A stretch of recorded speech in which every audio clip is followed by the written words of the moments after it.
Kumusta ang tanan diri? Magandang maayong gabi, maayong buntag, maayong odto sa tanan.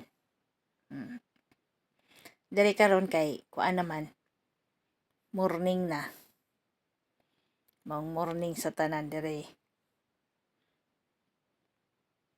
Abi ninyo, lami lang kay paminaw na abroad pero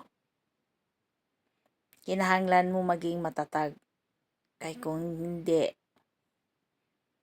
mo nang uban daghan ng pag-uli, mga sira nag-ulo tungod sa dili nila kaya ang kaning pagka-board kay sa Pilipinas man god. Parehas ako sa Pilipinas anad kog trabaho, anad kog laag.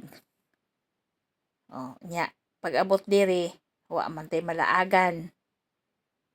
Kay wa man tay mga silingan. O kung naa may silingan, wa man pud kay makita ng mga tao. Kay kung wala man sa sulod sa balay, naa sa trabaho.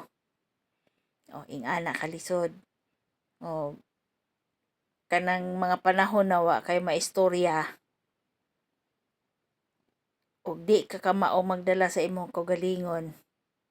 Ay, di layo na magsipa-sipa taglata. Sa ako experience. Usahay, akong ginahimo na lang pag medyo bored ko. Wa ko'y mahimo. Kanang nahuman nang akong mga trabaho unong sa balay. Magkanta-kanta na lang ko sa Star Maker.